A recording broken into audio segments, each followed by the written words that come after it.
Bonjour Benoît. Pierre pour NoSense TV. On a vu dans les dernières images que tu avais l'air très très affûté. Est-ce qu'il y a des choses qui sont passées différemment lors de cette préparation par rapport à la dernière? Oui, bien sûr. Comme je dis, bah, ça a rien eu à voir avec mes précédentes préparations. Déjà, j'ai repris beaucoup de plaisir à l'entraînement, chose que j'avais perdue depuis pas mal de temps maintenant. Et je me suis encore professionnalisé. Je me suis entouré d'un diététicien. Je me sens très très bien. Et voilà, bah, j'y a plus qu'à, hein. Maintenant, j'ai vraiment hâte d'être samedi soir et de vous faire la guerre qui est promise par l'UFC, mais qui aura lieu, je vous le garantis. Juste une question en anglais. If you won Saturday night, what's next for you? What's your ambition next year in 2025 in the lightweight division?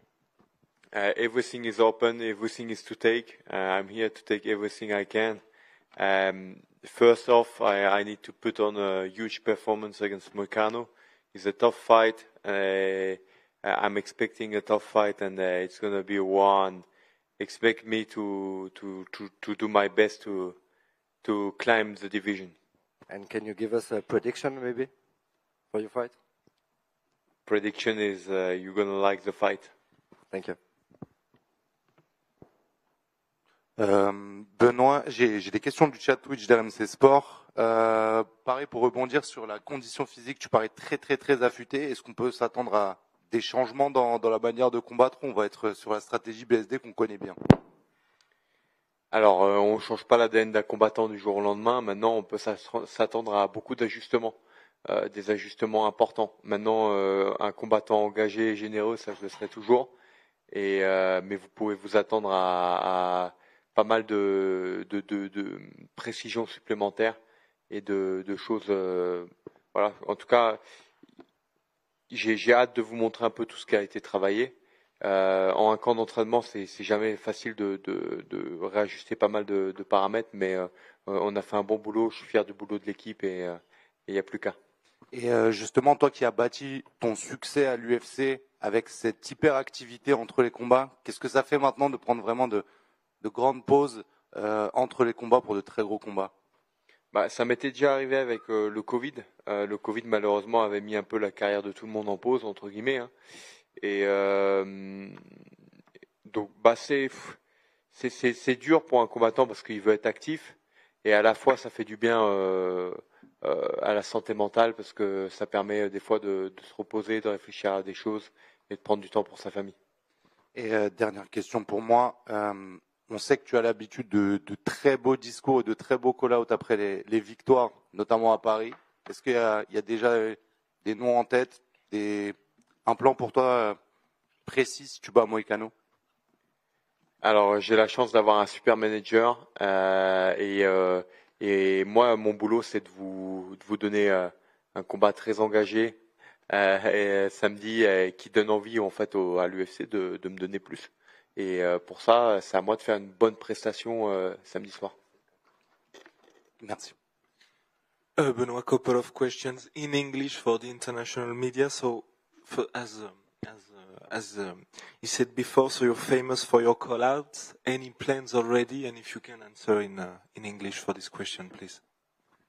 Like I said, it's very open, but all I need is to do great performance on Saturday night, and I have a great manager.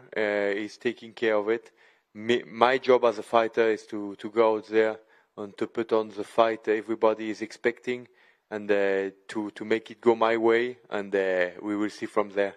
And for this question as well, if you could get the answer in English. So, new team, same Benoit. What can we expect from you this Saturday night? Nothing is really new, you know. My team is the same. We are just small changes, and all you can expect is a lot of precision where it was lacking, and more professionalism and more experience, Benoit. And last one for me in English. So what does it mean for you to be main event here in Paris? A dream come true, or is it just a natural progression path for you in your career? No, it's an honor and a privilege to represent my country with my fellow countrymen. It's a huge honor. I'm really grateful for this occasion, and I'm ready to give it all inside the octagon. Thank you. Bonjour Benoît, Yoann Lecos pour Eurosport. On a beaucoup parlé de ton infection au staphylocoque à ton dernier combat contre Poirier, tu es beaucoup revenu dessus.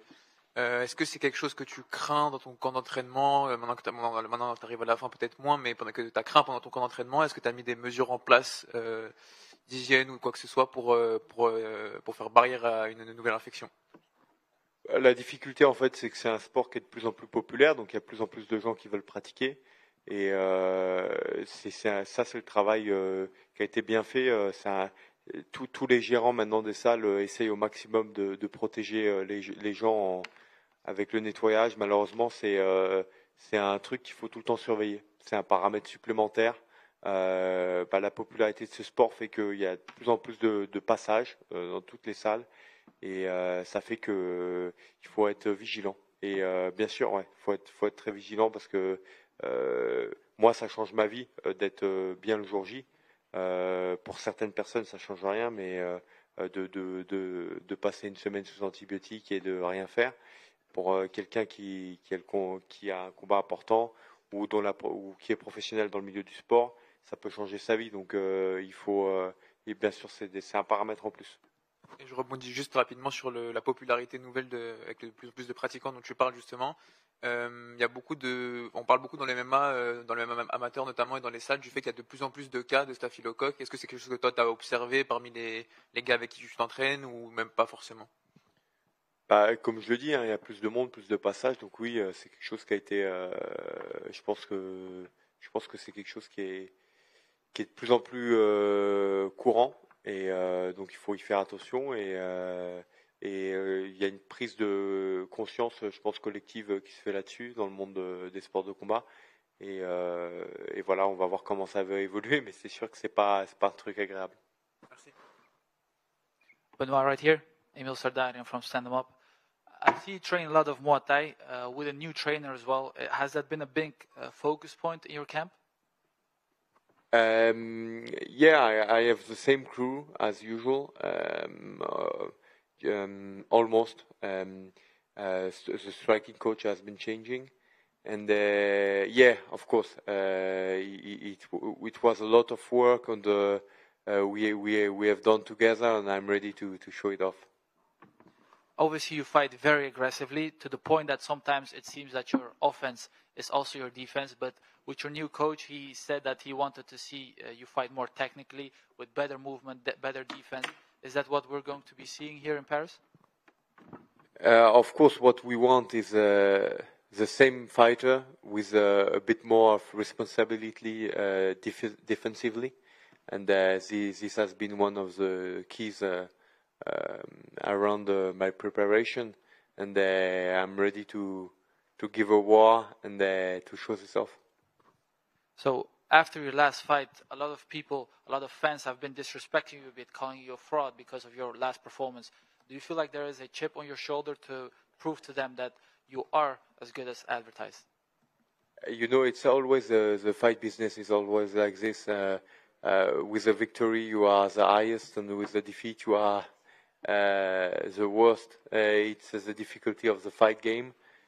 We don't play every weekend like in football, so it's the real difficulty of the fight game is each fight is changing your career. All right, thank you. Hi Benoit, Ami from Buitenkooi. I was wondering, where do you think you can hurt Moicano the most in your game? With your game? Yeah, I think we will test each other's skills. You know, he's a tough guy, he's well-rounded, so we will see how it plays out. All I'm expecting is a well-rounded guy and a tough fight. And usually we see Moicano being very strong on the ground, especially his jiu-jitsu. Is that something you try to avoid and keep it standing, or you will go down there with him? I'm a complete mixed martial artist, so can go anywhere, and we will bring it anywhere we can have our way. Thank you, man. Good luck with the fight. Benoît, bonjour. Au fond, caméra. Il y a un an, tu étais en entrée de carte à l'Accor Arena. Aujourd'hui, tu es en main event. Comment tu vis cette ascension fulgurante, toi, personnellement? Alors il y a 2 ans maintenant déjà, hein, c'est la 3e édition. C'est l'accomplissement de combat après combat, d'un travail d'équipe qui a été fait sur le long terme et de beaucoup d'investissements en fait, beaucoup de camps d'entraînement, des changements aussi dans ma vie, des aménagements, beaucoup de choses qui sont mis bout à bout pour en arriver là. Et j'en suis très fier. Et aujourd'hui, c'est encore une fois un moment important. Chaque combat est le plus important de la carrière d'un combattant. J'aime souvent dire ça. Et il n'y a pas de combat plus important qu'un autre parce qu'en fait, c'est toujours le combat précédent qui t'amène là où tu en es aujourd'hui. Donc c'est voilà, un honneur, un privilège et beaucoup de bonheur pour ma carrière en tant que combattant. Et pour rebondir sur ce sujet-là, il y a beaucoup de débats sur le représentant du MMA en France. Je ne vais pas te poser la question de qui c'est, mais toi, tu reçois beaucoup d'amour de la part de tes fans. Comment tu vis ça, ta relation avec tes fans en France? En fait, il y a beaucoup de combattants. Il y a beaucoup de combattants qui sont talentueux et déterminés en France. Là, on a une très belle carte avec des combats compétitifs, avec des enjeux pour beaucoup de combattants francophones, pour justement ces combattants français qui peuvent accéder à toujours mieux. Et c'est le succès de la discipline qui fait plaisir à voir. Et moi, je suis très heureux et privilégié d'avoir ce soutien de la part du public français en général. Et j'en suis très fier. Merci bien. Benoît. Bonjour. Vas-y. Bonjour Benoît, ici. Tu as dit que tu avais retrouvé le plaisir sur ce camp d'entraînement. Est-ce que tu sais maintenant pourquoi tu l'avais perdu sur le précédent ou sur les précédents?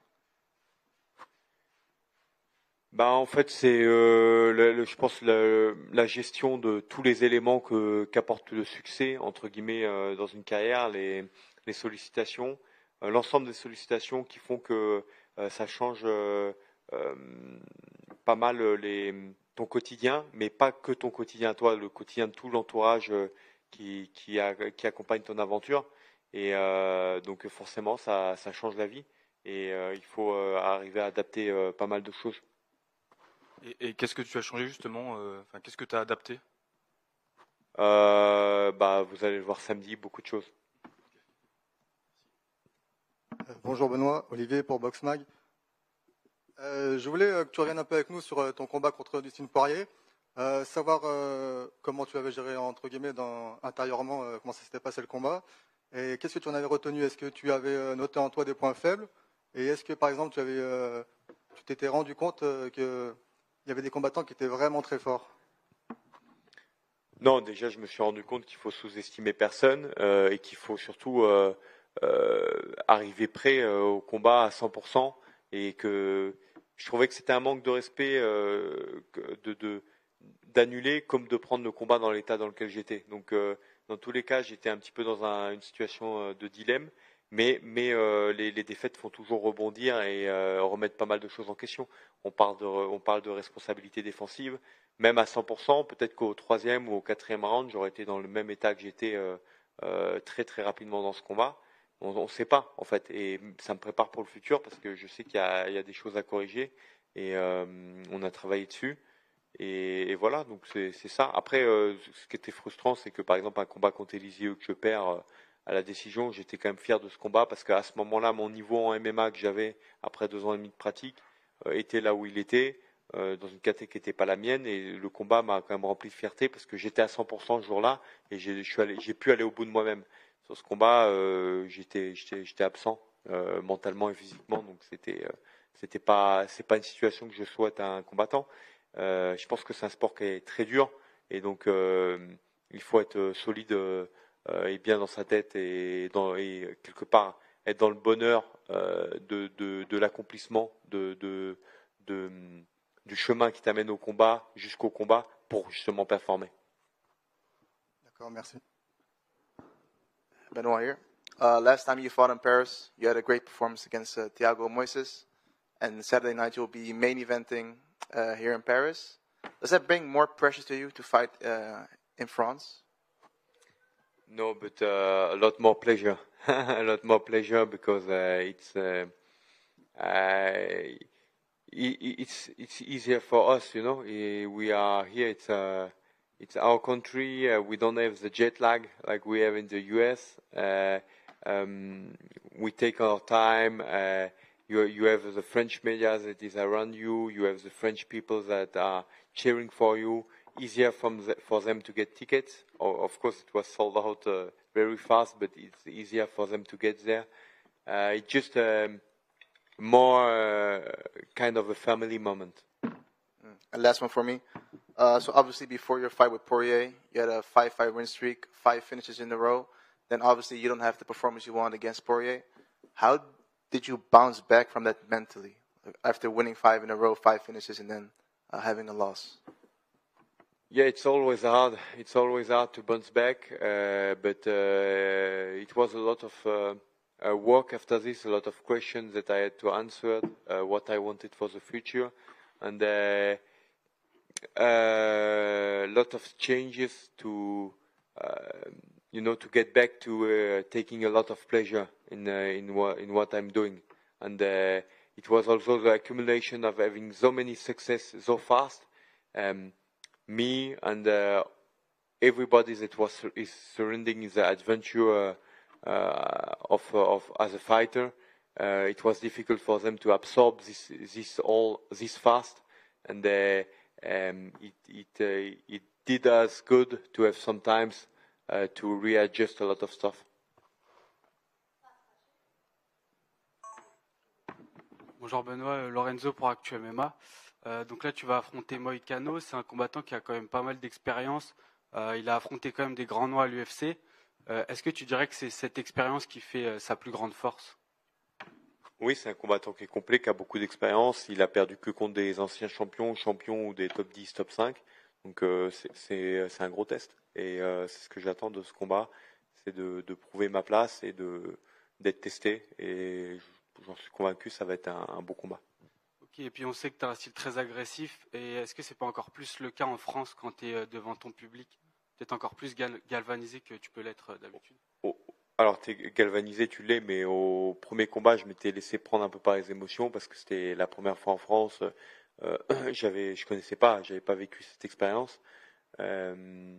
Aujourd'hui, j'ai un peu plus de recul, donc je vais rester quand même concentré sur ce que j'ai à faire dans l'octogone, mais bien sûr que je vais passer un bon moment avec le public quelque part, dans tous les cas. Merci.